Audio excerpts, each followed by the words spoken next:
السلام عليكم ومرحبا بكم معايا في قناة عالم مريم للطبخ. نتمنىكم تكونوا بخير وعلى خير. اليوم جبت لكم فيديو جديد، غادي نحضر معكم طاجين ديال السردة او الكبيله. هذا النوع ديال الحوت كنعرفوه كيكون رخيص، ولهذا اليوم جبت لكم هذه الوصفه اللي غادي نحضر معكم واحد الطاجين كيجي من اروع ما يكون. تابعوا معايا غير المكونات والطريقه كيفاش حضرته، واذا عجبكم الفيديو ما تنسونيش من الاشتراك في القناه وتضغطوا على زر الجرس باش يوصلكم كل جديد. والى نبداو على بركه الله.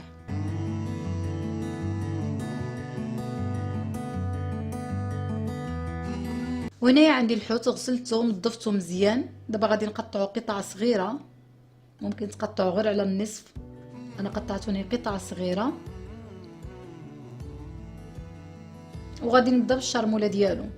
الشرموله كما كتعرفوها دائما المعتاده كنعدلو الربيع. قصبر عندي زايد على المعدنوس، غادي نقطعو قطع صغيره. وغادي نجيب الثوم حتى هي غادي نقطع قطع صغيره، وغادي نزيد نقطعهم بالقطعه ديال الربيع. هنايا غادي نضيف التوابل، عندي نص معلقه صغيره ديال الكمون، معلقه صغيره ديال الفلفل الاحمر، وغادي نضيف نص معلقه صغيره ديال السوداني طبعا اللي كيبغي، وشويه ديال الملح على حسب الذوق. وغادي نعصر واحد نص حامضه، وغادي نضيف عليهم زيت بلديه او زيت نباتيه اللي كنتوفر. غادي نخلط هاد المكونات مزيان مع بعضياتها، وغادي نضيف عليها واحد قطيره ديال الماء غير باش تخفف لي هاد الشرموله ديال الحوت. هنا غادي نجيب الحوت وغادي نحاول نلبس كامل الحوت بهاد التشرميله تدخل له مزيان. عاد غادي نجيب الخضر وغادي نقطعها في الطاجين ديالي. هنا غادي نجيب واحد جوج ديال البصلات وغادي نشلضهم قطع صغيره.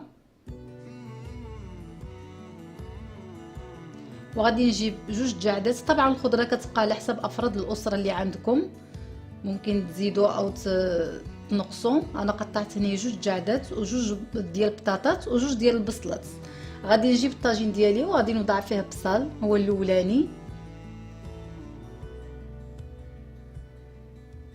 وغادي نستف الجعده اولا خيزو، غادي نستفها فوق البصل قطعتهم دوائر.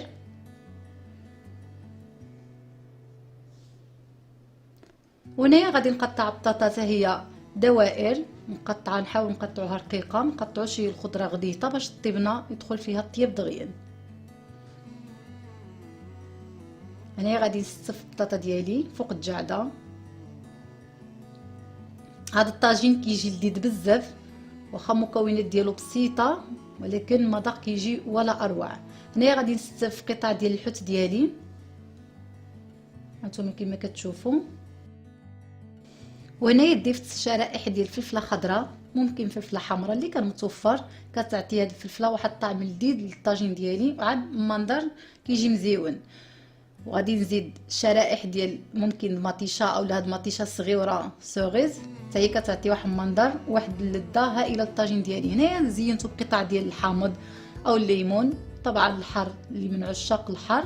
وهذيك التشرميله اللي بقات لي ديال الحوت غادي نضيفها فوق البطاطا باش حتى هي تطلق لي المذاق في الخضره ديالي. صافي غادي نجيب هنايا زيت بلديه وغادي نعمل واحد الخويط صغيور ديال زيت بلديه فوق الخضره باش كتعطينا واحد المذاق هائل. غادي نزيد واحد رشيشه ديال الملح على حسب الخضره ما عملتلاش ملح، وغادي نضيف كاس ديال الماء، ما نعملش الماء بزاف، وغادي نردو فوق العافيه على نار مهيله. وكيف ما كتشوفوا هاد الطاجين ديالي بقى كيطيب هنايا، بطاطا طايبه والجعده ملي كيكون على نار مهيله كياخذ الوقت ديال الطياب ديالو. شوفوا الشكل النهائي ديالو كيف جا. وبعد ما طاب لي الطاجين ديالي هانتوما كما كتشوفوا الشكل النهائي ديالو كيفاش كيجي مذاق ولا اروع. طاجين اقتصادي ما فيه شي مصاريف كثيره لا في الحوت لا في الخضره. نتمنىكم تجربوه وينال الاعجاب ديالكم. ما تنسونيش من اللايكات. شكرا على المشاهده وبسلام عليكم.